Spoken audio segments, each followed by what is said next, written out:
What is toxic masculinity and how does it compare to healthy masculine expression? Today, we are going to look at those traits and use rather famous examples of what a toxic masculine looks like versus healthy masculine. We're talking about President Putin, the current president of Russia, and President Zelensky, who is the current president in power of Ukraine. I'm inviting you to have a wild guess. Who is the healthy, modern masculine, and who is the old patriarchal toxic masculine example?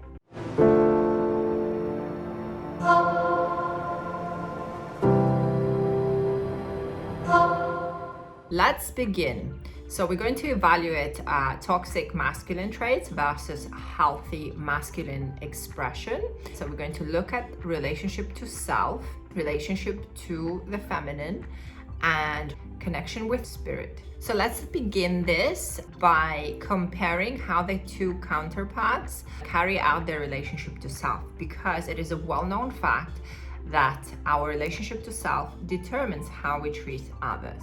So let's begin by examining our first candidate, President Putin. So what we know about him is he's around 70 years old. It is a well-known fact that he does not seem to take the fact that he's aging lightly.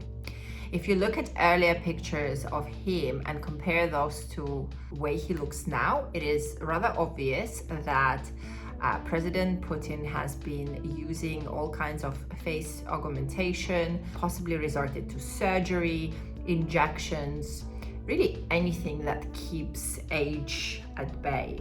I guess the reason for that is he's fighting his own mortality. He does not accept himself as himself and wants to preserve and present a version of him that he has in mind.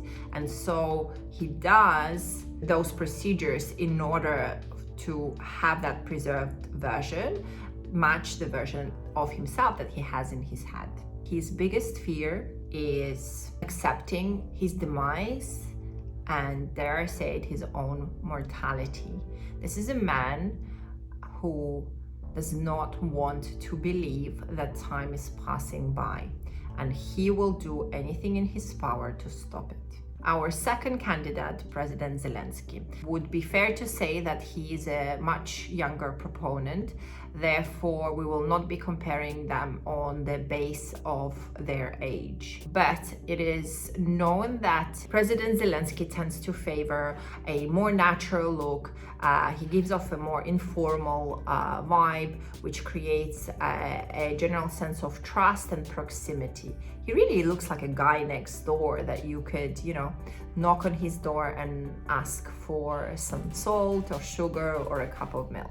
We have seen him appear numerous times looking disheveled, tired, and having put on some weight due to stress. What's remarkable about that is he's not being afraid to be seen as that, because it is a reflection of not only the state that he's in, but what he's undergoing right now. There is no hiding, there's no highlighting, or there is no masking. He's presenting the exact situation that he's living through. Healthy masculine approach to self is when the masculine is being congruent with his emotions, his thoughts, and his actions, meaning that whatever he thinks, he shows through his emotions and then acts upon that. So there is a triple filter. An incongruent masculine would think one thing, would demonstrate another, and his actions would be misleading or leading you into a third. So a broken filter. In this category, President Zelensky is demonstrating a coherent triple filter. Second category, relationship to the feminine. Relationship to the feminine determines their relationship to nurture, their relationship to creativity, their relationship to innovation, and their relationship towards land. This is why we call motherland. Toxic masculinity tends to want to halt progress. It sees progress as a threat to its status quo and its position of power. Therefore, it will do anything in its power to stop that progress from furthering. Whereas healthy masculinity favors progress and innovation, it understands that progress is part of the deal, and without progress, we are going to get stuck and therefore regress into the old ways. It also understands the delicate balance of culture and progress, and chooses and favors the middle path, one that favors the old traditions but respects the necessity of humanity towards evolution. Let's have a little goss and take a look at both of our candidates. So what do we know about President Putin and his private life? Well, only that it's private. There's not much known about his marital status except that he's divorced and he's alleged to have a couple of children that are rarely seen in public and live abroad, right? He is well known for not disclosing any public details about his spouse or spouses and or kids. In formal meetings, he has set a rule that everybody sits about 30 meters away from him. Nobody knows why this is, and the only theory that's circulating is because he is afraid of a certain infection. I want you to take a moment and imagine President Putin being openly affectionate in public, holding his partner's hand, stroking the lower of her back, and openly praising her and maybe giving her a kiss. And the reason it is hard for you to imagine is because there is no data to show that he has ever shown public displays of affection. Most likely, he sees affection as something that is threatening to his current position of power, or something that is in contrary to his actual position, something that is unnecessary, unneeded, perhaps unwanted. And so that gives us an insight about how he feels about his relationship to the feminine. So let's look at President Zelensky. What we know of him is that he has been long married to his wife and he has 2 kids. Both the wife and the kids were part of his campaign and continue to be so. He has always been openly affectionate with his wife, and there are numerous occasions where he has publicly praised her. He is very openly showing his emotion. One that comes to mind was the inauguration day and Ukrainian Independence Day, where there is a little girl running across the street and you can see him welling up with emotion, which tells us that President Zelensky is quite comfortable with the feminine, his own and therefore others. He isn't afraid to show compassion. He isn't afraid to express himself and does so masterfully. He is a people's person and does not require proximity. In fact, he very often ruins the presidential protocol by shortening the distance between him and the people, shaking their hands, taking pictures with them. He knows how to behave like a star. So of course we have to consideration that his background is in creative arts and he has acted in movies. So the question remains, how genuine is his showing of affection? Is he truly open, or is this all just an act? Toxic masculinity is emotionally retarded, meaning that there's usually some sort of trauma that prevents them from relating to their inner feminine, which is their emotional self. And because of that, they tend to grow up narcissistic in their outward expression.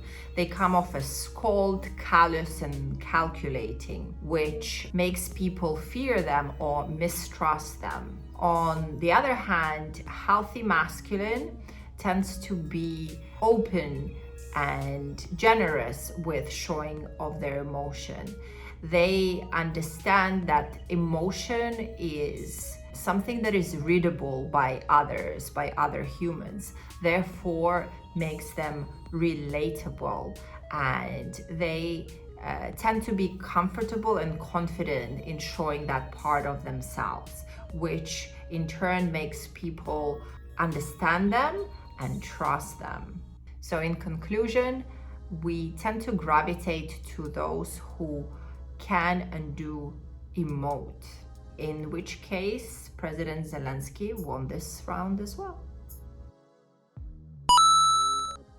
Now let's look at the third category, and that is relationship to spirit. It's the relationship to the idea that is greater than yourself. It is answering the question of what did I come here to be, and from that answering the question of what did I come here to do. How my presence here will make a difference on a scale that is beyond my needs, wants, and desires. Toxic masculine tends to be void of spirit. They're greedy and require outward markers of success and validation as a way of supporting their egoic view of themselves. Healthy masculine tends to favor the idea that they came here to make a difference and find a favorable resolution to making that difference. They are infected with idea for a better future for all. And that is the main difference between the two categories. Let's look at our first candidate, being President Putin, and his relationship to spirit. So what do we know about President Putin? Very little. Again, to be fair, we only know what he chooses to show us. They're usually set up in advance and pre-recorded, then edited to show him in a favorable light. The examples that come to mind is bareback riding, spearhead fishing, collecting and finding ancient vases in rivers, and so on. These are all designed to showcase his genius and talent from various angles. There is no room for mistake there. Now, let's dissect President Zelensky. He's well known to have a career in performing arts. We know about his sharp sense of humor. I mean, just look at the video where he is subtly trolling President Putin and his setup video with the microphone. Слава Україні! He has repeatedly demonstrated that his place is with his countrymen, refusing to be taken out of the country during the special operation. Because of his past career, he's not afraid to look like a fool. He knows the value of leadership that's built on humanity. And now for conclusion. Toxic masculinity has a deep need for validation, which it masks with a quest for power. It wants everything and everyone around them to be in awe of them. It wants all the power, the money, the wealth, the success, the recognition, because without it, it would be void of everything. It is all about their quest for greatness. Healthy masculine is married to the idea of progress for all. It wants a better future, not just for themselves, but for everyone involved. So if I go, we all go. If I win, we all win. Service to others is at the very core and the center of it all. So let's take stock and look at our results.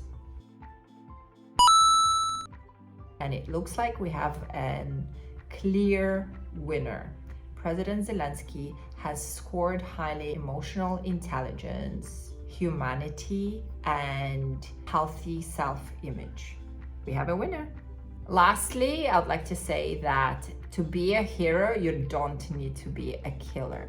It is okay to show emotion. It is okay to care for others. And it is okay to be passionate about something that is greater than all things, just not at the expense of human lives.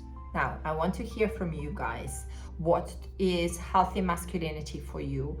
What is toxic masculinity in your view and opinion? And who are other great examples of healthy masculine as well as toxic masculine? Please share below.